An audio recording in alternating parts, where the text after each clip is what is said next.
Conselho de sentença, retoma a sessão de julgamento. Conforme já sinalizado, a Defensoria Pública tem o prazo total à disposição de 1h30 para que faça exposição para os senhores e senhoras. Doutor Wesley, parece que a palavra aqui se dá inicialmente ao senhor, é isso? Isso. A seu prazo inicia agora. Fique à vontade. Obrigado, excelência. Satisfação em revê-lo, né? Estávamos aqui ontem, receba meus cumprimentos. A acusação, receba meus cumprimentos. E aí, quero receber os novos defensores, as novas defensoras públicas. Ontem também recebi os novos colegas. Para a gente é um momento de satisfação.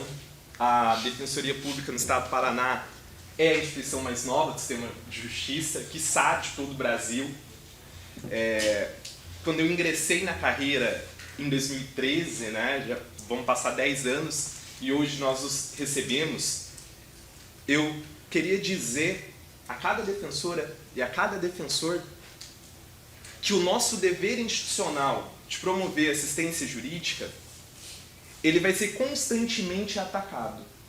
Ele vai ser constantemente colocado em xeque. E muitas das vezes, instituições alheias vão querer definir o que é ou não é papel da Defensoria Pública. E nós não podemos aceitar isso. Porque o artigo 134 da Constituição Federal é muito claro. Prestamos assistência jurídica. Fazemos educação em direitos. Gostem ou não gostem. A Constituição ela tem que ser cumprida. E eu quero dizer a cada um dos senhores e das senhoras, que nós não temos contrato de honorários, nós não recebemos um centavo a mais, nós não temos procuração, nós não temos clientes. Nós prestamos um serviço público. Eu sou egresso de universidade pública. E muito me orgulha ser egresso de uma universidade pública paranaense. Eu acredito no serviço público.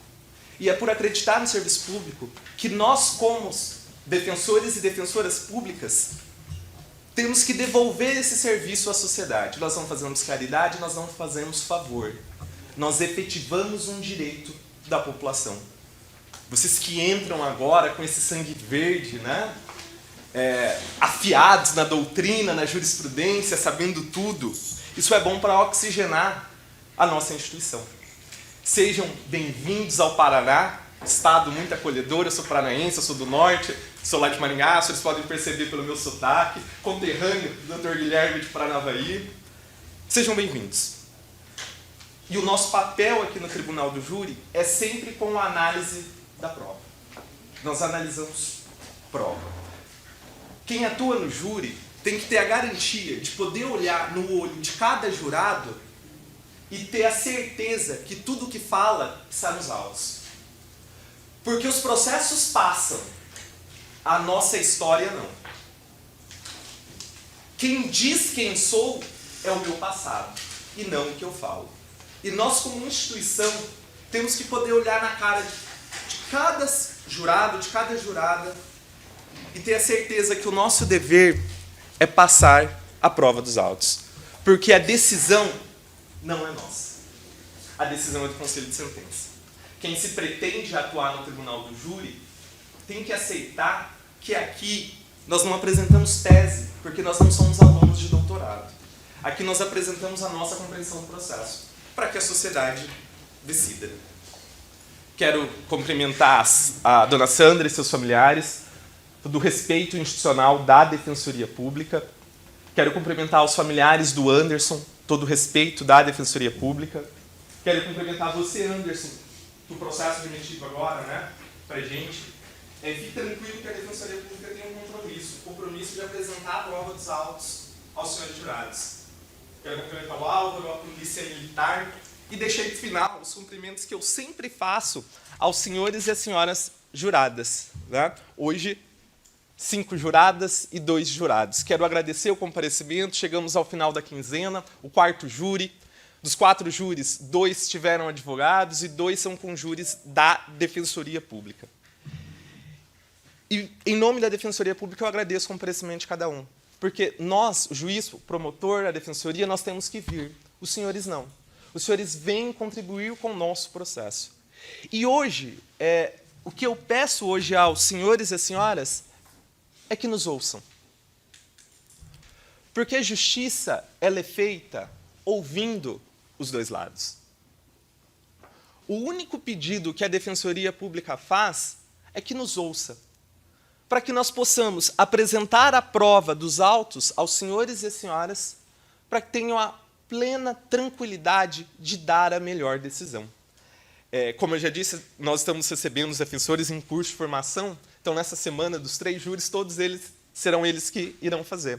E aí, neste caso, nós temos 2 defensoras que vão apresentar a nossa compreensão do processo aos senhores.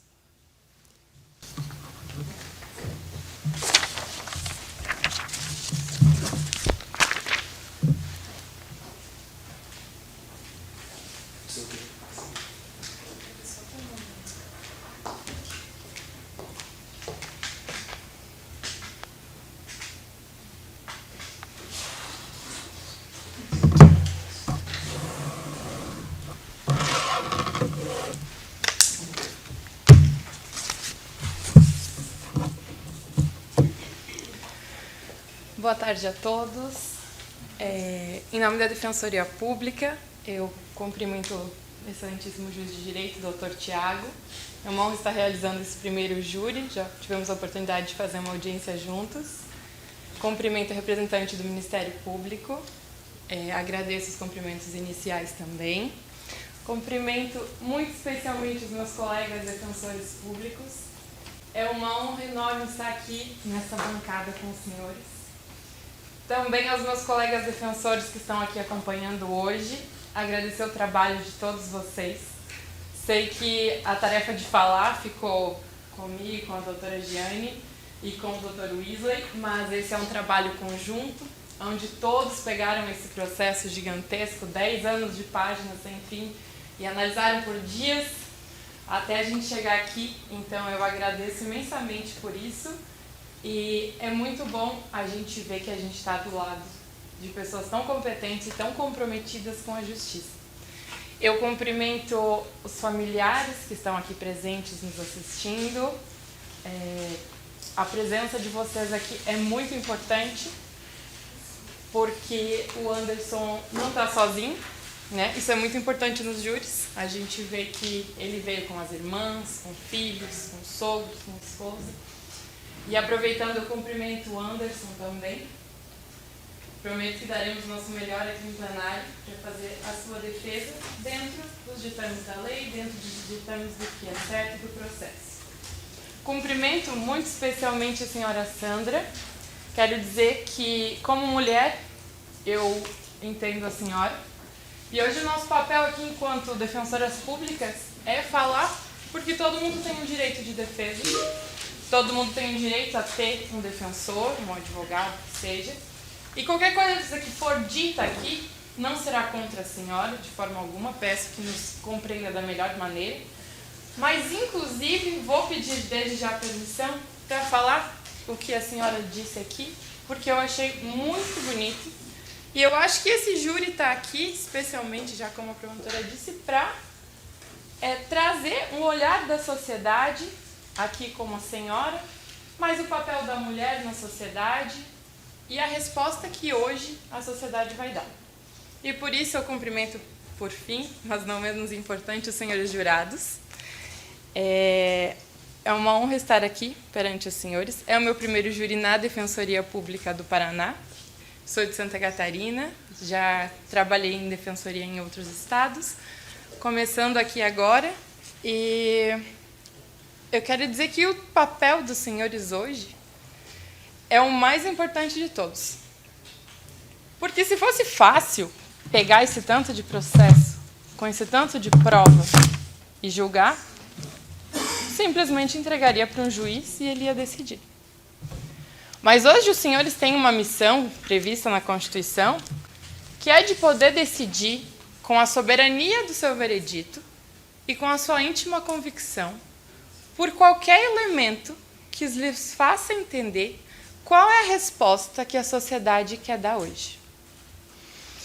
E hoje, os senhores têm a oportunidade de dar uma resposta com uma exclusividade que toda a outra restante da sociedade não tem, que é com base no processo. Não com base na mídia, com base no que a sociedade fala, porque todo mundo dá uma opinião sobre os casos. Isso é incrível, né? Ninguém analisa as 589 páginas, mas às vezes faz a sentença. Então eu peço que os senhores me acompanhem, escutem o lado da defesa e que a gente possa, nesse início, já começar silenciando o barulho da sociedade, o barulho do discurso do medo, do caos, do pânico que às vezes a acusação tenta trazer, com gritos, com batidas na mesa. Aliás, 1h30 deve ser cansativo, né? Para os senhores ficarem ouvindo isso. E a minha ideia não é trabalhar com gritos, com show de horrores, com medo dos senhores, muito pelo contrário. É a gente conseguir silenciar para que os senhores consigam tomar a melhor decisão. Pois bem, eu falei para os senhores que esse é o meu primeiro júri aqui no Paraná e eu fui aprovada no último concurso, que foi agora no ano passado. Nesse concurso foram 3 fases e todas as vezes eu vim para Curitiba para prestar a prova. Todas as vezes eu fiquei no mesmo hotel, ali no Batel. E quando a gente sai de casa para fazer prova de concurso, a gente fica muito sozinho.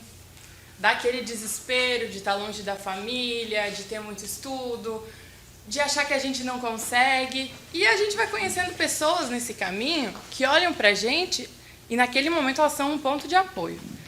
E elas dão aquela palavra de incentivo, aquela palavra que faz a gente seguir em frente.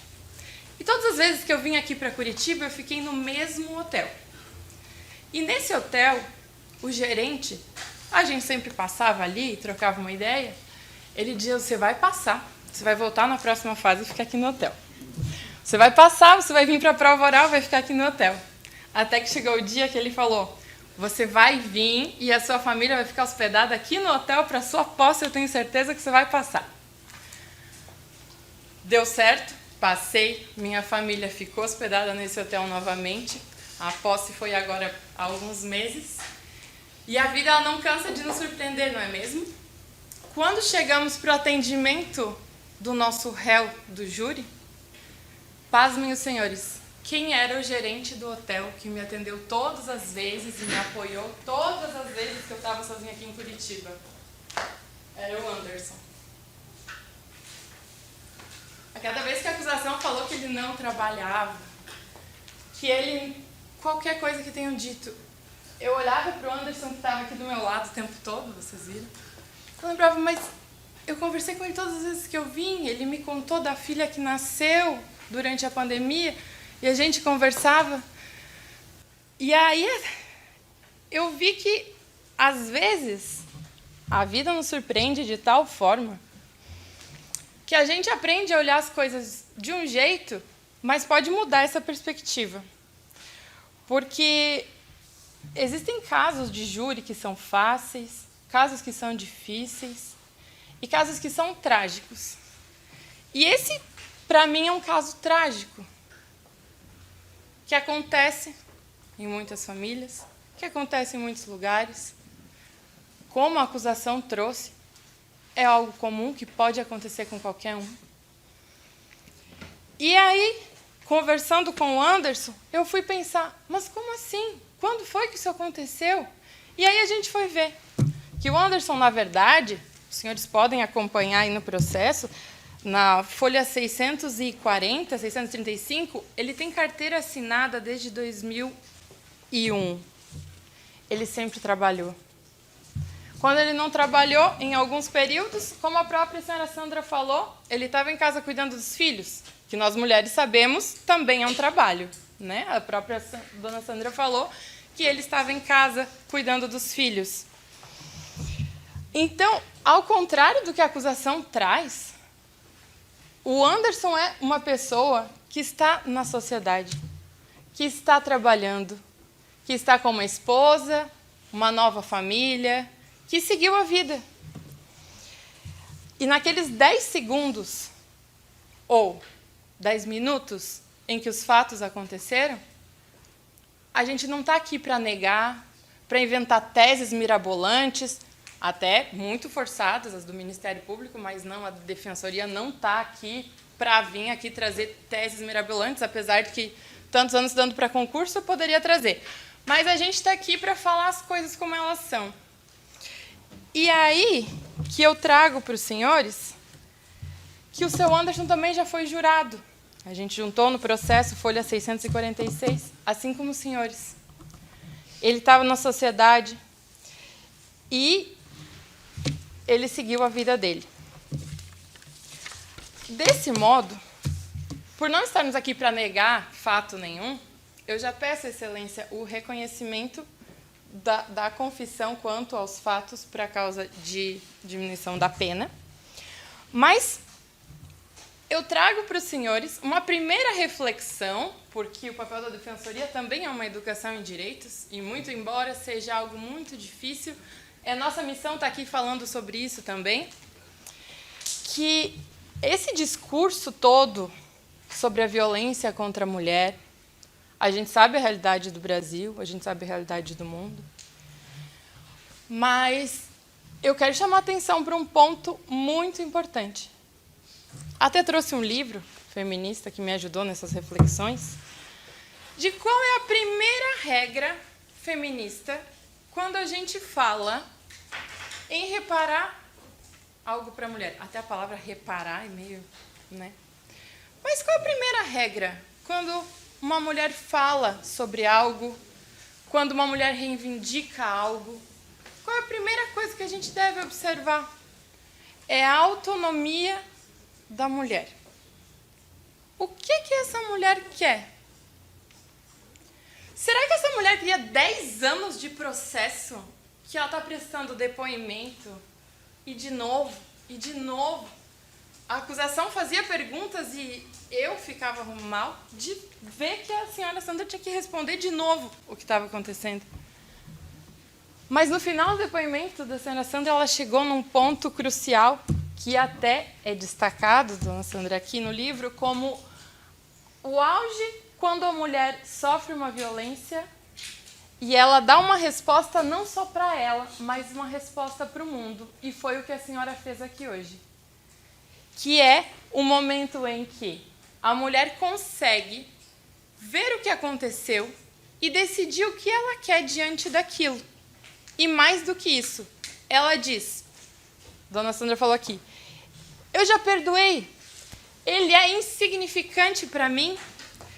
Para mim, ele já é um miserável na vida dele, eu segui a minha vida, ele é insignificante para mim. Assim, a gente trabalha com a autonomia da mulher. Se é isso que ela falou, é isso que deve ser feito. Porque esse processo ele não está aqui para servir o ego de acusação, o ego de promotor, que quer dizer que teve a justiça feita em Curitiba. Porque eu, ouvindo a acusação, eu cheguei a pensar, meu Deus, se o Anderson for condenado hoje, acabou a violência de gênero nesse país. Que a construção do discurso é como se fosse um medo tamanho de que a gente tivesse que, em um caso, sem analisar nada, sem ver a individualidade daquele caso, fosse dar uma resposta para a sociedade, uma resposta pelo medo, mas não uma resposta pensada. Assim, eu quero destacar que a dona Sandra apareceu aqui e ela disse, eu perdoo, eu segui a vida dele é insignificante para mim. Quem somos nós para dizer que condenamos ou absolvemos? Se a única pessoa interessada falou isso. Será que, fiquei me perguntando, a dona Sandra quer ver o pai dos filhos na cadeia pelos próximos 60 anos? A pena vai dar, acho que por aí, pelo tanto de coisa que colocaram na denúncia. Os filhos estavam aqui, a filha está aqui assistindo. Será que essa filha quer ver o pai sair hoje? Ele nunca foi preso, tá? O Ministério Público nunca pediu a prisão dele.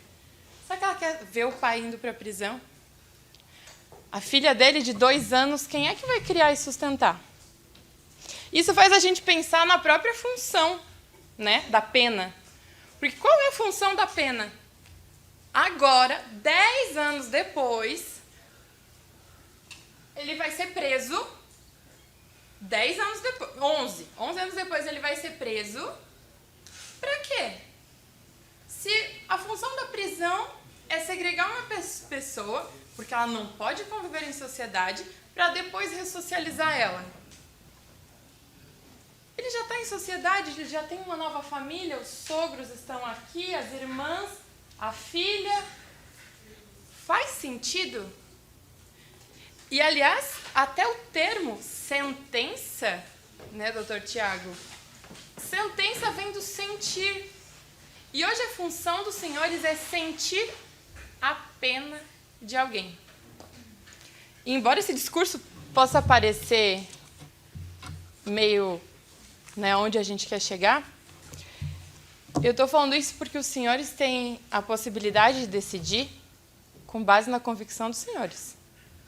Se acharem que não cabe o Anderson sair da sociedade 10 anos depois de já ter seguido a vida, depois da Sandra ter dito que para ela é insignificante, depois a família está aqui esperando para levar ele para casa, os senhores decidem. E isso vai ser perguntado. Os senhores absolvem? Se 4 dos senhores acreditarem que esse homem merece voltar para casa, ele volta hoje. E por acreditar nisso, eu trouxe essa tese para os senhores.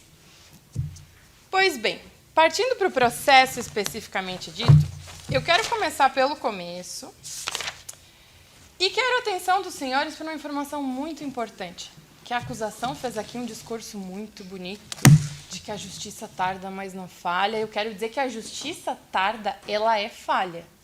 Como os senhores viram, Anderson está há 10 anos na sociedade, Sandra seguiu a vida, não teve apoio naquela época, não teve um processo naquela época, porque o Ministério Público ofereceu uma denúncia em 22/6/2018, movimento 3.1. Os fatos foram em 2011. Quem tardou a ir atrás disso foi quem trouxe um discurso de que apoia as mulheres, de que vai combater todas as injustiças do mundo contra as mulheres. Aí eu pergunto para os senhores se isso é a justiça. Aliás, o que é a justiça, né? Se não é dar para cada um o que é seu. Não necessariamente o justo é você pegar uma pena de 50 anos para uma pessoa que já está na sociedade e colocar ela atrás das grades. E eu trago essa reflexão para os senhores para a gente seguir para uma ideia de como se deram os fatos em si. Como eu disse, eu não estou aqui para trazer teses, nem negar fatos, mas para os senhores me acompanharem como as coisas se deram, sem o barulho do medo e do caos e do pânico. Vamos olhar as coisas como elas são, tá bem? Caso os senhores entendam que não tem jeito, não entendam pela absolvição, naquele quesito genérico de deverá ser absolvido para que o senhor Anderson continue na sociedade, eu passo a analisar com os senhores o primeiro fato, que é em relação a Sandra. Pois bem, a gente tem a questão, a promotora até já levantou, de qual foi a intenção dele naquele momento. E aí é uma análise muito importante, porque a intenção do querer matar, ou querer lesionar, ou o que quer que seja, ela é vista antes da ação, e não pelo resultado da ação. Vejamos, se alguém vem e dá um susto numa pessoa, e essa pessoa vem até um ataque do coração e falecer, a intenção dela foi dar um susto. A consequência foi um ataque cardíaco e a morte. Isso são coisas diferentes. A gente chama o trecho do crime, como a gente olha um crime, como a gente olha os fatos, a gente precisa olhar as coisas isoladas. Infelizmente, os fatos tiveram consequências, mas qual foi a intenção naquele momento? E aqui, novamente, eu digo, quem melhor do que a Sandra para dizer o que aconteceu? Ela disse na audiência de instrução, no movimento 205.1, ele passou correndo, ele não parou para me esfaquear. Ele passou correndo e passou no braço. E aqui ela fez a mímica perfeita dos senhores. Como é que ela fez? Eu parei assim e veio no meu braço. Ele foi na passada, pegou no meu braço e escorregou. Se pegou no braço, alguém que tem a intenção de matar, pega num braço na passada? Alguém podendo parar ali e fazer qualquer coisa a mais, não teria feito? Alguém podendo voltar, não teria feito? Alguém nos últimos 10 anos, se era essa a intenção, não teria feito? O laudo, juntado no processo, no movimento 3.13, sequer diz que gerou perigo de vida. Tiveram as consequências? Tiveram, mas eu estou aqui para apresentar para os senhores o que está no processo. A história do canivete ou da faca, o que quer que seja, falei com o senhor Anderson, e ele me disse, olha, realmente, a parte do canivete eu fui mal orientado, os senhores podem ver, ele não estava com o advogado, foi nomeado um advogado para ele. Mas eu estou aqui para que a gente olhe qual era a intenção dele. Porque a pessoa não pode responder para uma coisa que nem era a intenção dela, que não foi esse ânimo dela, porque aí não é justiça. Justiça dá para cada um o que é seu. Se não era aquilo que ele queria, as consequências foram terríveis, mas não era o que ele queria. A Nara, também ouvida aqui como testemunha, ela fala, na instrução, 3.33 minutos, eu não sei se a intenção dele era realmente matar ela. A Kelly, também testemunha, ela relata, eu falei com ele e parece que ele voltou em si e saiu correndo. Assim, quando a gente para pensar qual foi a vontade humana, a gente consegue analisar o que aconteceu. Num gesto de parei aqui, de falar que ele não veio na direção dela, foi na passada para ir para o carro, a intenção dele não parece que era matar. Pelo menos, não sem dúvidas de que era essa a intenção. E os senhores devem cuidar com isso. Que, na dúvida, isso muda 30 anos dentro de uma cadeia. E até a acusação falou aqui da situação das cadeias, eu queria até ter colocado fotos, mas é outro ponto que a gente tem que pensar. Agora, acho importante também a gente trazer o conceito de evisceração, que a acusação nos mandou 3 vezes estudar medicina legal. A gente estuda muito na Defensoria Medicina Legal. Tanto que a gente sabe o que é uma evisceração. Mas se não souber, só jogar no Google também aparece. E uma evisceração, ao contrário do que a acusação fez, uma mímica de um golpe terrível abrindo, esse não é o conceito de evisceração que a gente estudou para poder trazer para os senhores. E a gente não está aqui para enganar jurado, a gente trabalha com a verdade. E evisceração é quando ocorre um corte e não necessariamente se diz como esse corte ocorreu. Então, dizer que uma evisceração foi um golpe não está correto. E pelo nosso compromisso, a gente traz para os senhores que reflitam sobre isso. Se nesse golpe de passada, de ficar nessa posição, o carro estava ali, na passada pelo braço, aonde pegou na lateral, ele seguiu em direção ao carro, não voltou logo em seguida, não voltou em 10 anos em nenhum momento, se isso pode ser afirmado sem sombra de dúvidas que era uma intenção de matar. E aí, a gente pede a desclassificação, que é o termo jurídico correto, para a lesão corporal, que é o quê? Se os senhores reconhecerem a lesão corporal, o Anderson vai responder pela lesão e a pena e o processo vai ser analisado pelo juiz. Nesse momento, sai a competência do tribunal do júri para fixar uma pena e para analisar um processo no caso de lesão.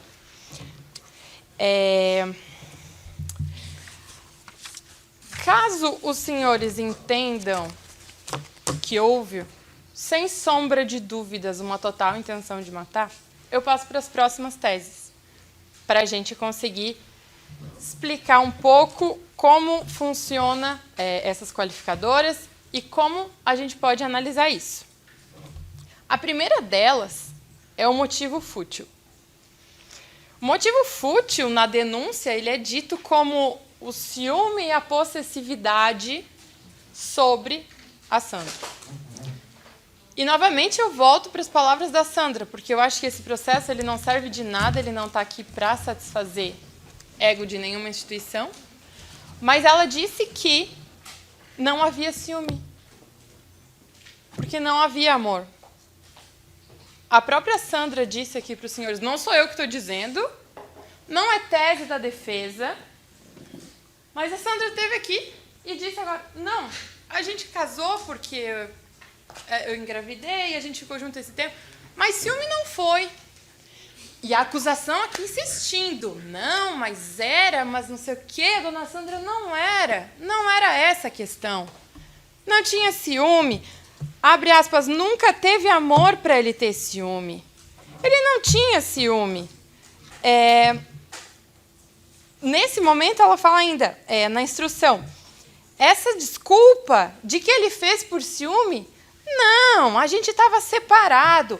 Ele fez porque ele estava louco, drogado, mas amor nunca existiu, nenhuma das partes, não foi por ciúme. Fecha aspas, movimento 205.1. É o vídeo, mas eu já transcrevi aqui. Então, senhores, se a dona Sandra fala que não foi por ciúme, que esse não foi motivo, que foi porque ele estava louco, que foi porque ele teve um surto, que foi por qualquer outro motivo, como a gente pode dizer qual foi o motivo, se ela disse que esse não foi?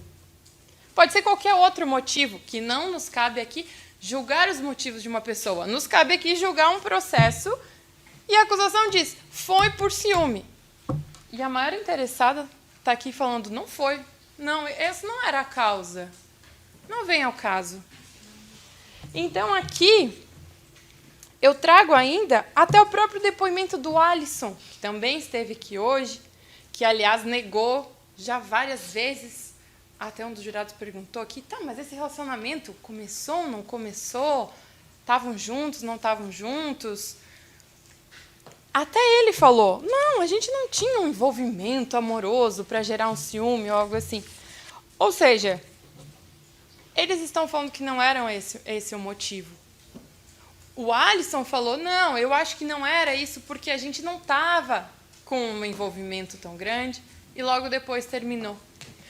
Então, dizer que foi por ciúme seria ir contra o que a própria Sandra falou que não é. Pode ser qualquer outro motivo, mas esse não foi.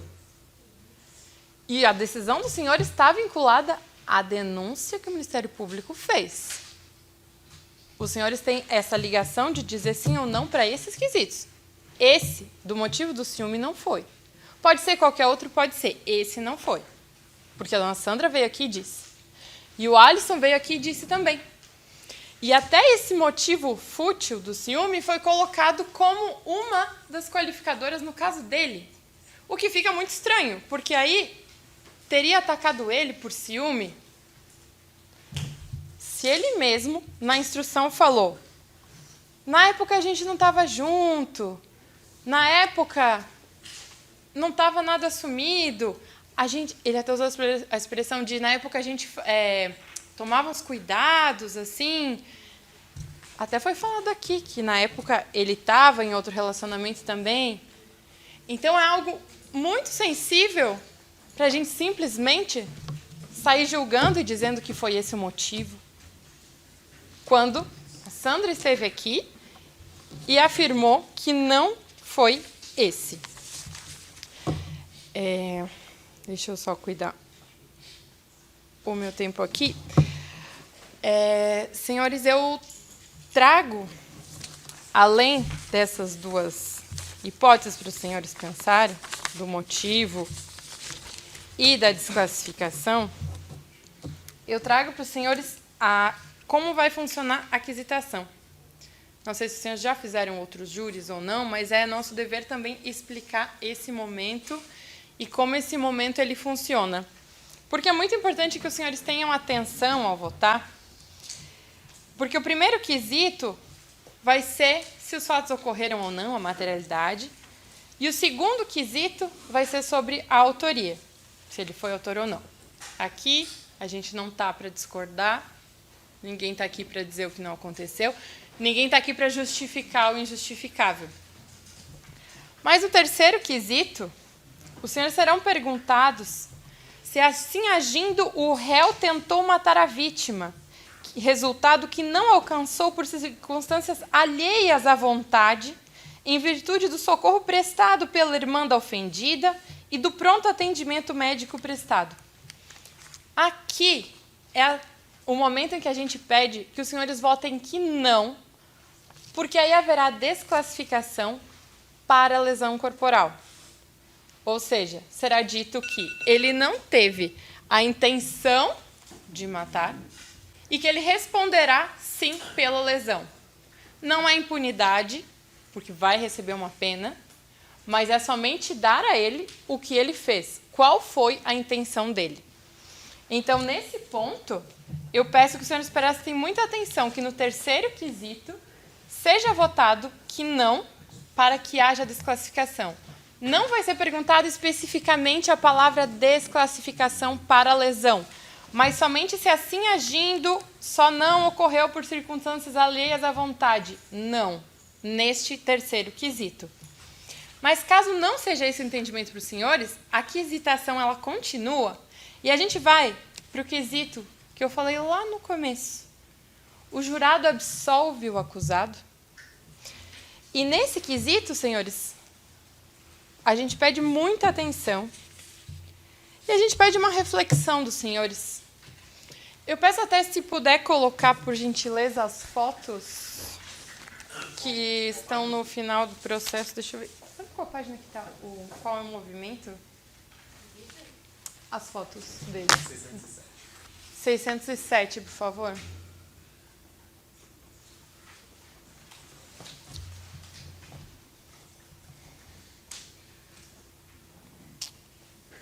Aqui a gente trouxe algumas fotos do Anderson com o filho. Pode ir passando para mim, por favor. Pode ir rolando, por favor. Pode passar com a filha. Filha que está aqui. É, né? Aqui com a família toda. Dá para colocar as fotos da barriga aberta? Aqui também. As fotos com a filha, com as duas filhas. Pode ir passando também, por gentileza. Isso porque a gente traz para os senhores essa reflexão de que se os senhores entenderem que olhando essas fotos,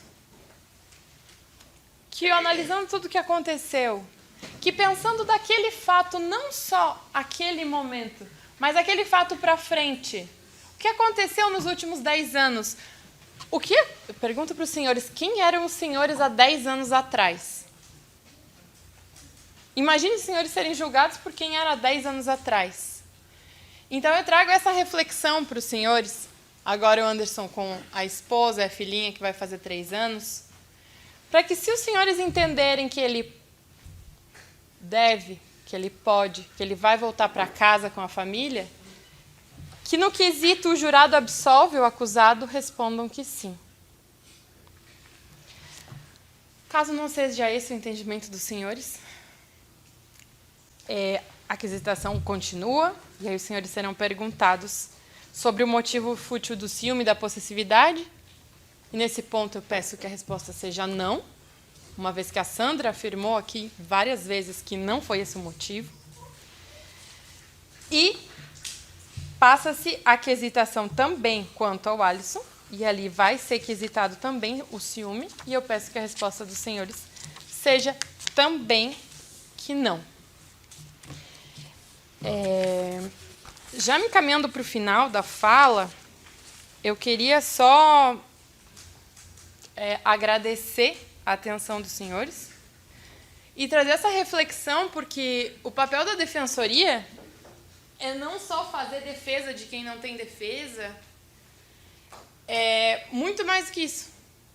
É, inclusive, atender vítimas de violência, é atender mulheres, é atender famílias, é atender todo mundo que precisa. Não é só o hipossuficiente econômico, como até a promotoria falou, é todo tipo de hipossuficiente, é mulher, é criança, é todo mundo. E também tem um papel de educação em direitos, onde é nosso papel trazer essa reflexão de qual é a função da gente estar aqui hoje. Por que tem pessoas da sociedade aqui hoje? E qual é a resposta que essa sociedade quer dar? Será que a resposta que a sociedade de Curitiba quer dar é que depois de 10 anos de um processo, que a acusação levou 8 para oferecer uma denúncia, é agora tirar esse homem do meio da sociedade e passar praticamente o resto da vida, vai dar a pena, atrás das grades? Ou a resposta que a sociedade quer dar é que a gente sabe que tem violência contra a mulher, a gente sabe como tudo isso acontece, mas a gente não quer uma justiça que leve 10 anos para que a gente escolha uma pessoa para ir para trás das grades depois desse tempo, para a gente se sentir mais confortável, mais seguro depois de todo esse tempo? Eu espero realmente que os senhores façam essa reflexão e que possam ir para casa com a consciência tranquila. Porque eu vou com a consciência tranquila de ter cumprido a minha missão.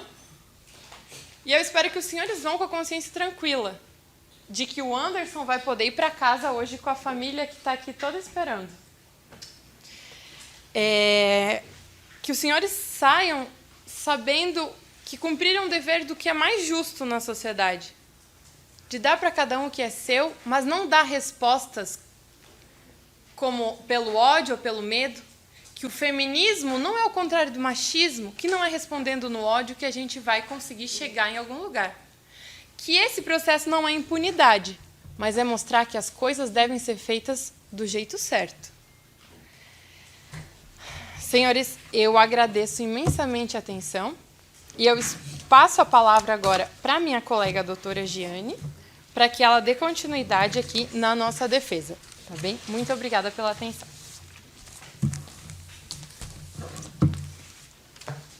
Coloca o tempo, por favor, para mim. Obrigada.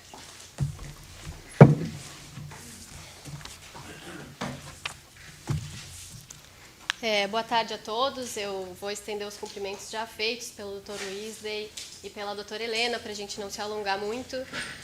Boa tarde, senhores jurados, novamente. Agradecer pelo trabalho que vocês estão realizando aqui hoje, uma missão constitucional relevantíssima. E vou pedir pequenos minutos de atenção, prometo que a minha fala vai ser muito breve, muito objetiva, porque a mim coube aqui falar apenas de 2 pontos. Tá? O primeiro ponto, ele é relativo ao recurso que impossibilitou a defesa da vítima. O Ministério Público descreveu na denúncia, nas páginas 4 e 5, que o Anderson ele teria corrido em direção a Sandra, que acabara de descer do carro, e de forma inesperada, agindo de surpresa, desferido uma facada nela. No tocante ao Alisson, nas páginas 62 a 65, o Ministério Público descreveu que haveria um recurso que impossibilitou a defesa dele, porque ele estava no interior do veículo, e o Anderson teria agido de forma inesperada ao pular pela janela do motorista. Então, o meu papel aqui hoje é demonstrar para vocês que nos autos não há provas de que houve surpresa que impossibilitasse a defesa das vítimas. Eu sei que a promotora já pediu aqui também para retirar essa qualificadora, mas ela disse que vocês são livres. E vocês são livres. Então, por isso, eu vou trazer fatos e provas para que vocês possam responder que não houve recurso que impossibilitou a defesa das vítimas. Impossibilitar significa tornar impossível. O impossível é o que não pode ser feito. E nas provas colhidas nesse processo, ficou claro que a defesa das vítimas foi possível e, inclusive, foi feita, no caso do Alisson. Primeiramente, quanto a Sandra, no formulário da página 18 dos autos, ela relatou que viu o carro de Anderson escondido na esquina antes dos fatos. Na página 24, que é o depoimento dado na delegacia, ela também relatou que viu o carro escondido na esquina e que sua irmã Vanessa avisou: venha logo, que o Dinho não para de ligar, ele está bem louco.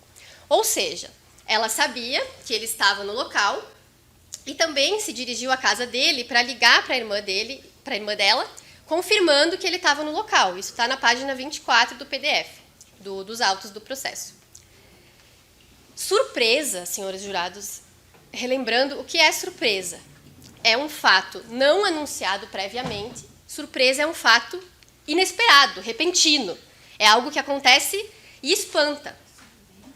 Se ela já tinha visto o carro dele parado na esquina, já tinha recebido o aviso da irmã Nara Vanessa de que ele estava ali a procurando, não houve surpresa que impossibilitasse a defesa dela, porque impossibilitar é tornar impossível.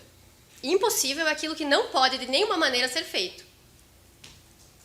Na audiência de instrução e julgamento, que está no movimento 205.1, a Sandra também afirmou, no minuto 1:38 segundos, que a Vanessa tinha ligado. Volta que o Anderson está ligando.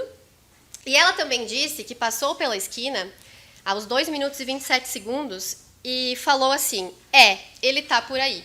E essa expressão ela usou de novo aqui hoje, que ela mesma pensou, ele está por aí. A Nara Vanessa, testemunha que também foi ouvida hoje, no depoimento policial, movimento 3.7, página 26. Ela diz que ouviu a Sandra gritar, abra a porta, que do andar de cima abriu a sacada e viu também o Anderson correndo em direção à Sandra. O Alisson disse hoje aqui que ele veio correndo, falando bem alto, com a faca na mão. A Sandra disse, ele veio correndo, eu botei a mão na cintura. E outras testemunhas também disseram, sabia que ele estava escondido em algum lugar. Hoje, a Nara Vanessa disse aqui, ele já veio com a faca, correndo. E a testemunha Kelly, no minuto 13:19, também no mesmo movimento, 205.3, que é a audiência de instrução, confirmou que a Sandra tinha ido na farmácia porque estava com muita dor de cabeça e diz que ela viu ele vindo. Portanto, não há nenhuma dúvida de que não houve recurso que impossibilitou a defesa dela. A promotora entregou para vocês um compilado de julgados, né, sobre o que seria esse recurso que impossibilita a defesa da vítima. Ela colocou aqui a ementa, que é o resumo do julgado, tá? E num dos julgados, por exemplo, fala assim, que o recurso que impossibilita a defesa foi quando o acusado apareceu de inupino, já efetuando os disparos. Inupino é algo que acontece inesperadamente, diferente do que aconteceu aqui nesse processo. Na próxima ementa, embora não esteja aqui o inteiro teor, eu pesquisei o inteiro teor, é um processo em que a vítima foi golpeada em cima de uma motocicleta. Ela estava andando com a motocicleta e foi golpeada de inupino. E no outro, que foi colado aqui também, no meio de uma discussão, a pessoa sacou uma arma de fogo e atirou na cabeça, do nada. Inclusive, o TJ Paraná fala aqui, nesse julgado colado aqui na página 18, pela doutora Tiziane. Todo homicídio tem em si uma atitude inesperada, sendo preciso que haja um efetivo propósito de surpresa, de engano ou, ao menos, dificuldade de reação. Isso seria impossibilitar a defesa da vítima. E também foi levantada aqui a questão de se o Anderson entrou pela janela ou pela porta, como se isso fosse irrelevante, mas isso não é irrelevante, eu explico para vocês. O quesito que vocês vão responder está formulado da seguinte forma. O crime se deu mediante recurso que impossibilitou a defesa, na medida em que a vítima estava no interior do veículo, momento em que o acusado, de forma inesperada, pulou na janela do motorista e desferiu os golpes? Essa é a pergunta, senhores jurados. E qual é a prova que nós temos aqui? No movimento 268.1, novamente a audiência de instrução, o Alisson, no minuto 6:18, disse assim, Anderson entrou pelo lado direito do veículo, que é o lado do passageiro. Hoje também aqui ele disse, a porta estava aberta, do passageiro. Aos 2:54, o Alisson também declarou o seguinte, a gente entrou em luta dentro do carro, eu me defendi dele, empurrei com chutes. Pode passar, por favor, o vídeo 1?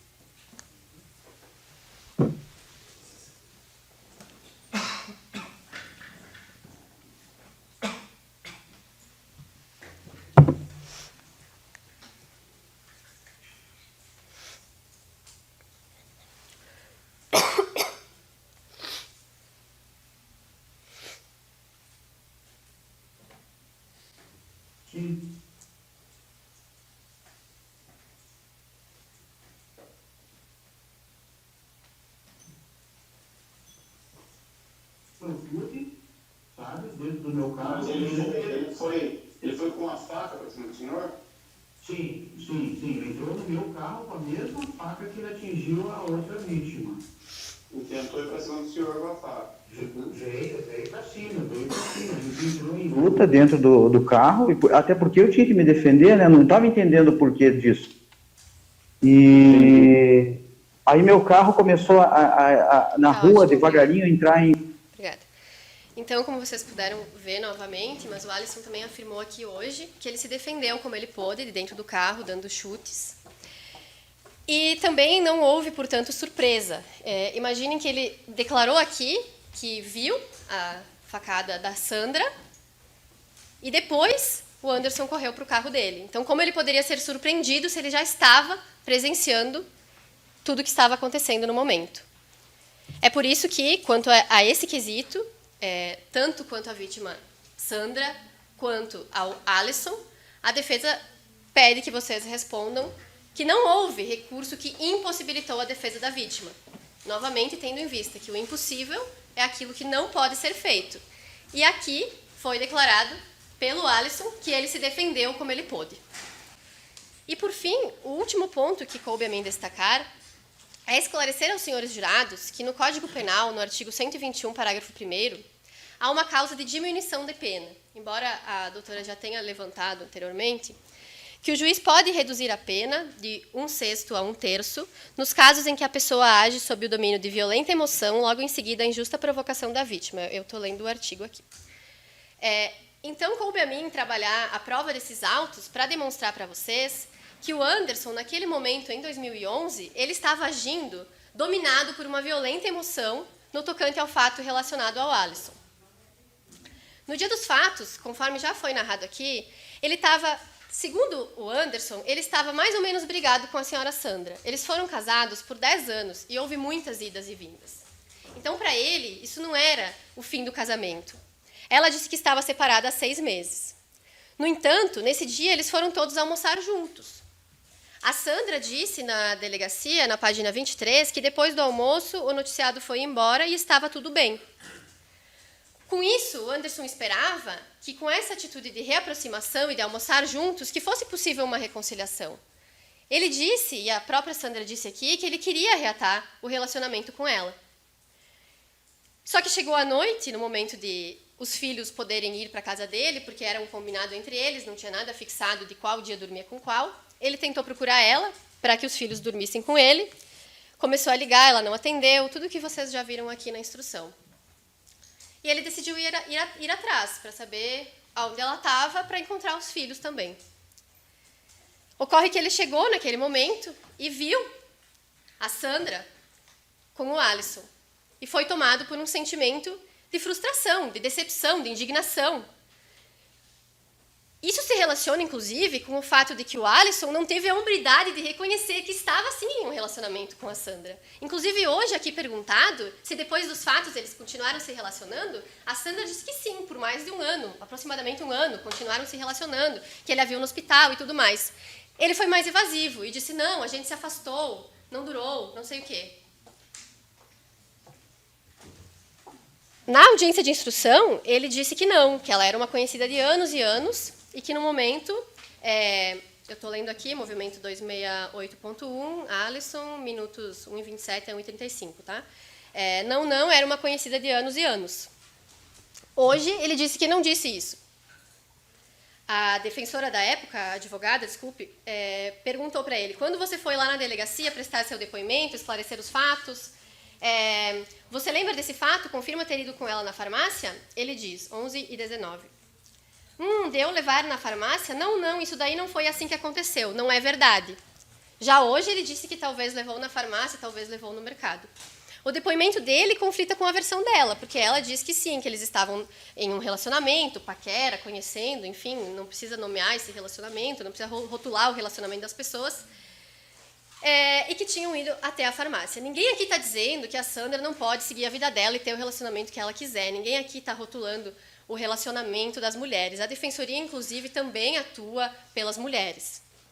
Ninguém está dizendo que ela não pode seguir a vida dela. Ninguém está defendendo aqui a legítima defesa da honra, conforme a doutora levantou aqui, que é uma outra tese que não tem nada a ver com isso que eu estou trazendo aqui. A legítima defesa é uma tese para excluir o crime. Nós não estamos negando aqui. Ninguém está dizendo que esse ato foi um ato lícito, que foi um ato permitido. Não estou trazendo essa tese, em nenhum momento. Só estou dizendo que, ao ver Alisson e Sandra juntos, o Anderson foi dominado por uma violenta emoção. E foi assim, ao ver essa pessoa que negava ser namorado dela, junto com ela, que em um ato totalmente impensado, ele acabou lesionando o Alisson. E é só por isso, senhores jurados, que eu peço que, nesse quesito, que vai ser perguntado para vocês, se ele agiu sob domínio de violenta emoção, por ver a ex-mulher com o Alisson. No tocante ao fato do Alisson, tá? É nesse quesito que eu peço que os senhores respondam que sim. Isso vai possibilitar uma redução de pena. Não é grande coisa, mas é uma proporção para que o fato seja punido conforme ele aconteceu, realmente. Por fim, eu gostaria de agradecer novamente a atenção de vocês, o trabalho de vocês nesse dia, que já é noite, na verdade. Agradecer por essa missão constitucional que vocês aceitaram, estar aqui presentes hoje e decidir conforme a livre convicção de vocês, porque hoje os jurados, os donos desse processo são vocês. Nós analisamos, estudamos, fizemos a nossa parte, que é o quê? Estudar os autos e apresentar para os senhores. A decisão não é minha, a decisão não é do Dr. Tiago, não é da doutora Ticiane, não é dos meus colegas, a decisão é de vocês. E, tendo apresentado, portanto, essas minhas conclusões, são esses dois pedidos que eu faço hoje a vocês. Muito obrigada.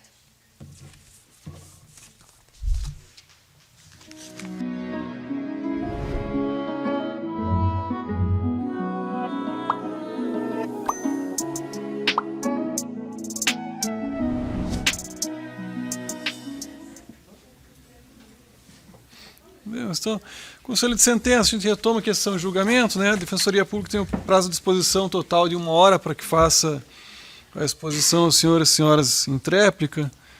Aí, doutora, seu prazo inicia agora, a senhora tem a palavra, fique à vontade. Obrigada. Só verifica se está ligado. Né?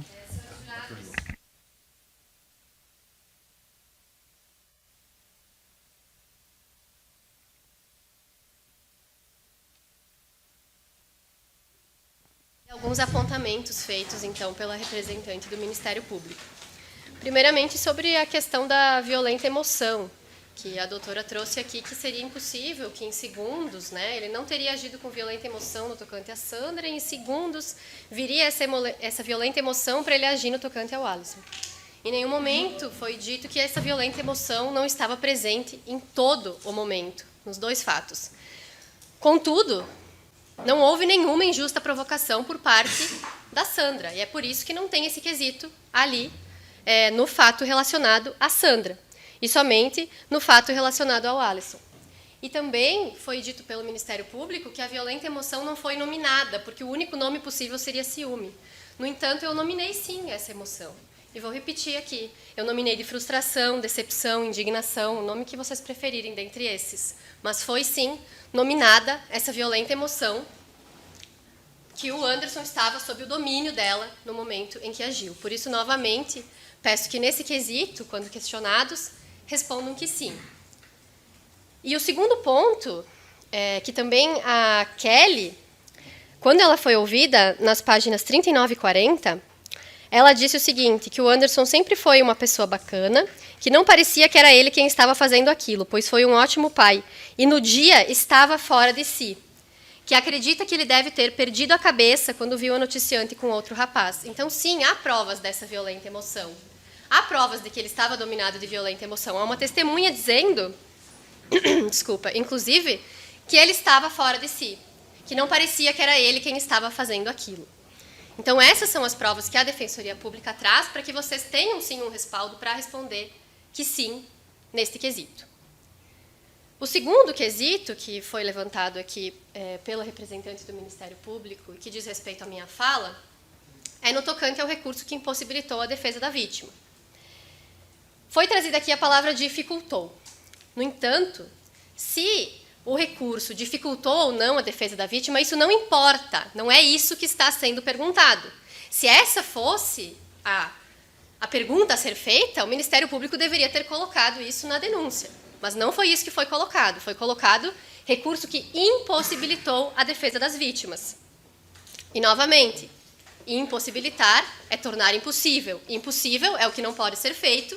E eu volto para aquela explicação anterior de que, na verdade, aqui ocorreu, sim, defesa na maneira que foi possível, mas ocorreu. Então, trazer essa palavra dificultou, ela em nada acrescenta nesse momento, porque não é isso que está sendo debatido, se dificultou ou se facilitou. O que está sendo debatido aqui, e que será questionado aos senhores, é se foi impossibilitada a defesa das vítimas.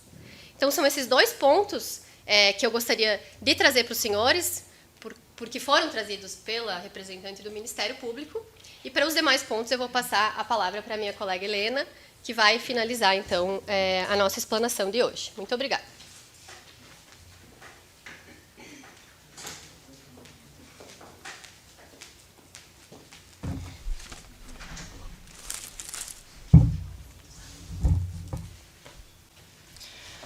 Bem, então, dando continuidade aqui à nossa última fala, passado esse momento que a gente já apresentou as provas para os senhores, o que tem e o que não tem, eu volto para o início desse júri, onde a primeira coisa que os senhores fizeram foi o juramento.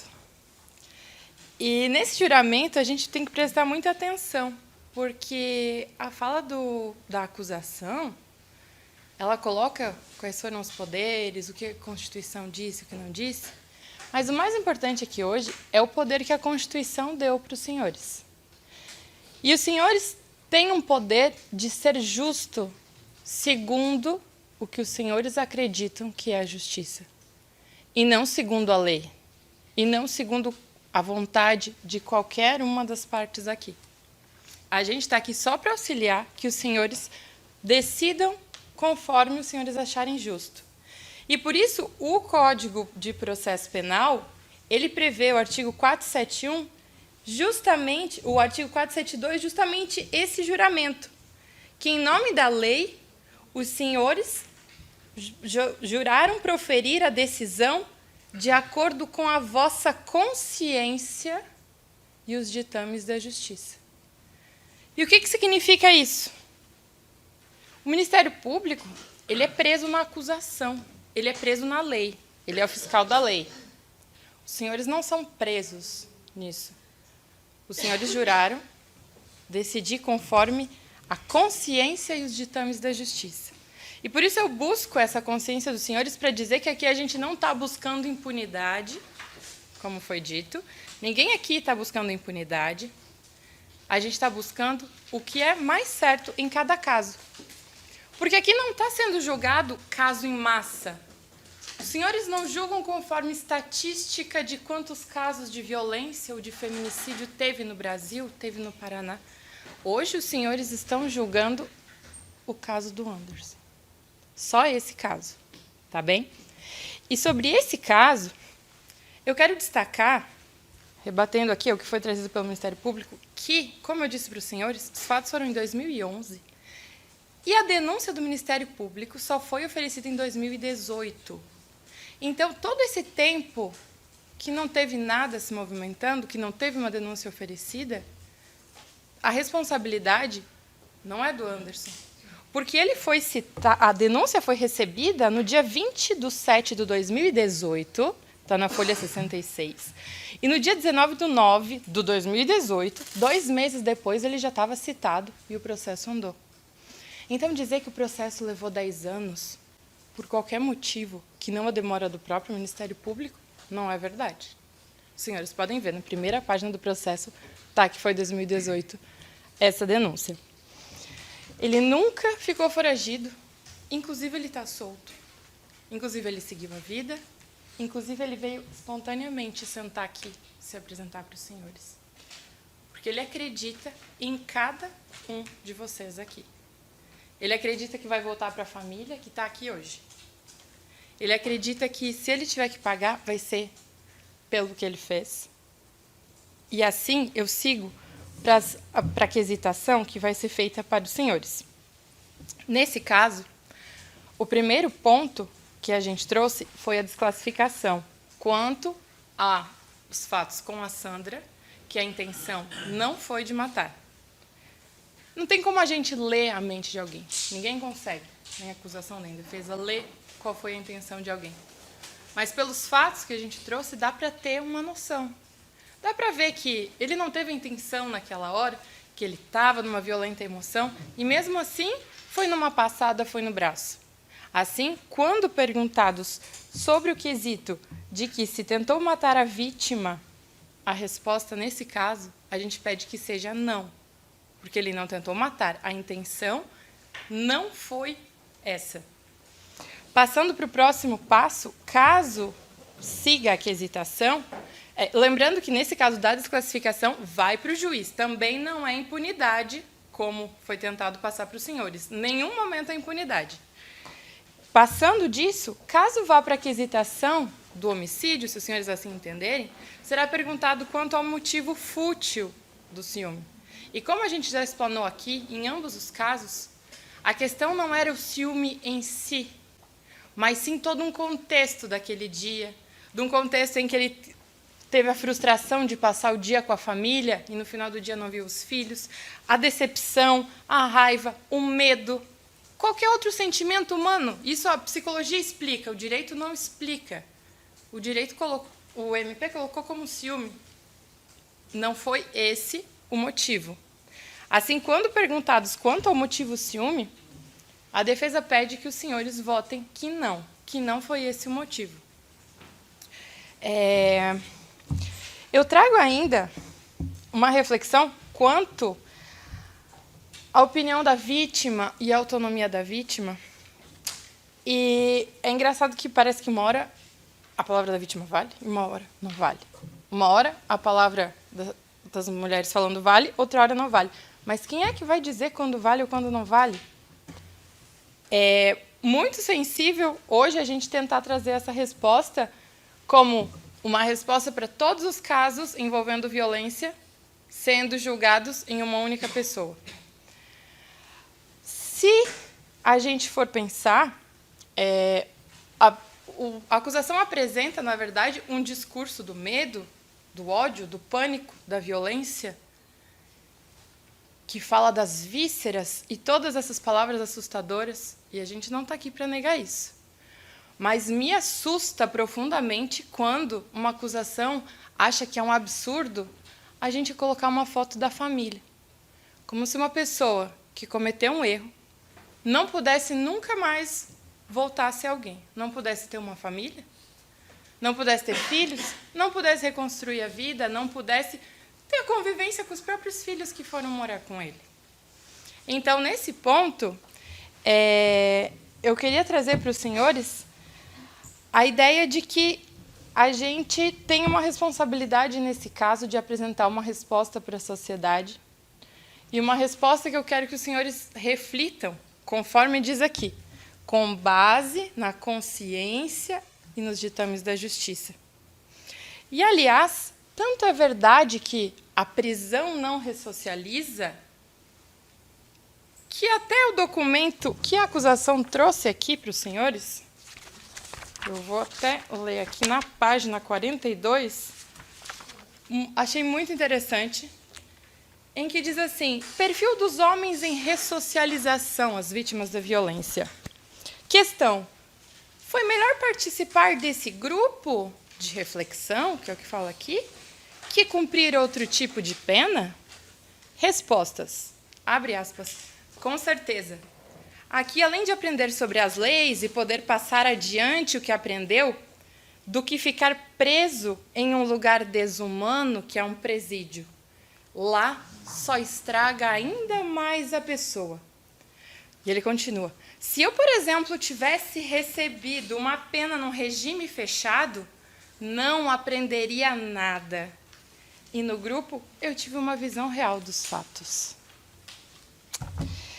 Eu deixo os senhores com essa reflexão, com um pedido de que as reflexões da defesa sejam analisadas e que os senhores pensem o que é a justiça.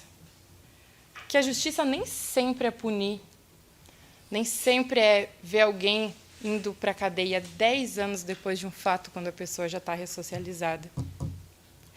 Mas que os senhores lembrem que há outras maneiras de se responder aos fatos da sociedade e que hoje, quando quisitados, estarão julgando unicamente os fatos do Anderson. Não é um julgamento em massa. Senhores, eu encerro a fala da defesa, agradeço imensamente a atenção e espero que os senhores possam retornar para casa com a sensação de missão cumprida, de dever cumprido e com a consciência tranquila. Espero que eu possa sair por essa porta com o Anderson saindo com a família dele. E, independente do resultado, é uma alegria muito grande poder estar do lado de pessoas que acreditam ainda no ser humano. E, por isso, eu encerro a minha fala pedindo que os senhores reflitam sobre isso até a hora da quisitação. Muito obrigada. Encerrado pela Defensoria, doutora. Ok. Pelo Conselho de Sentença, algum esclarecimento adicional? Não. Pelo Ministério Público, em relação aos quesitos de acordo, doutora Tiziane? O doutor fez aquela anotação? Eu estou sem isso. Sim. Então, tudo ok. Um tiro só. O qual lesões, né? Isso. Isso. Tá, isso em relação à primeira vítima, né? Isso. Mas está tudo ok. Tá, ok. Em relação ao privilégio, aí não tem impugnação, então, doutora, é isso? Eu impugnei, né? Eu pensei que tinha ficado claro ali naquela hora. Não, é só porque esse momento, depois eu escuto a Defensoria Pública. E se você quiser formalizar, daí só verifique se está ligado o microfone, daí, por favor, doutora.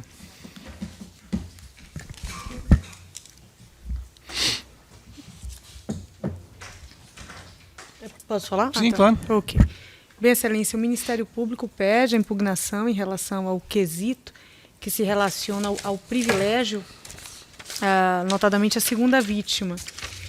Salvo engano, está assim descrito, né? O privilégio. Cadê a quesitação? Excelência, me desculpa. Esse aqui é a primeira só.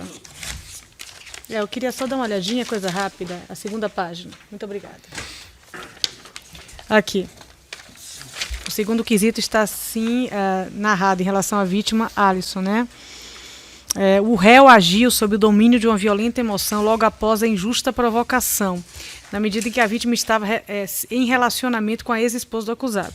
Bem, com devida vênia, né, em que pese Vossa Excelência eventualmente possa aqui manter esse quesito e em que pese os termos da DPF 779, ela ter diversos aspectos do feminicídio, obter dictum até nas próprias razões de assim pontuar o Supremo, foi falado que argumentos indiretos que tergiverse o justiçamento para eventualmente matar mulheres estaria evidentemente proscrito diante dessa inovação, diante dessa evolução jurisprudencial. Evidentemente, colocando de uma maneira bastante indireta em relação à segunda vítima, com quem a vítima mulher se relacionava, efetivamente acaba tocando aspectos relacionados a ela, porque aqui a própria ideia da DPF está sendo tergiversada, o sentido de que é injusta a agressão um homem se relacionar com uma ex-esposa. Então, em que pese não seja voltado pela mulher, toca aqui um aspecto indireto. Era só essa pontuação que o Ministério Público queria fazer, Excelência. No mais... Tá certo. Pela Defensoria Pública, alguma impugnação em relação aos quesitos? Sobre os quesitos ou sobre a manifestação? Acho que primeiro em relação aos quesitos, doutor Luiz, daí em seguida, se não houver impugnação, daí também já abre a palavra para se manifestar em relação ao que a promotora disse, no caso, em relação à figura privilegiada. Quanto aos quesitos, estamos de acordo, Excelência. Tá. E aí, em relação ao quesito da figura privilegiada, no que se refere à segunda vítima? Quanto à causa de diminuição de pena em relação à segunda vítima, o que se observa é que há um criacionismo acusatório. Não é questão de ideia, mas sim o que decidiu o Supremo Tribunal Federal. A DPF 779 pende o julgamento de mérito, mas em nenhum momento a concessão da liminar foi para obstar a possibilidade de alegação de causa de diminuição de pena, inclusive contra qualquer tipo de vítima. Ideia de ADPF, opiniões pessoais, não vem ao caso. A decisão do Supremo Tribunal Federal é muito clara. Ela não obstou a alegação de eventuais fundamentos que permitam que os senhores jurados reconheçam a causa de diminuição de pena. E mais, essa causa de diminuição de pena não foi alegada quanto à vítima do fato 1, que é mulher, mas sim quanto ao homem. E a decisão do Supremo Tribunal Federal não aborda quanto ao homem. Este é o posicionamento da Defensoria Pública. Tá, então vamos lá, né?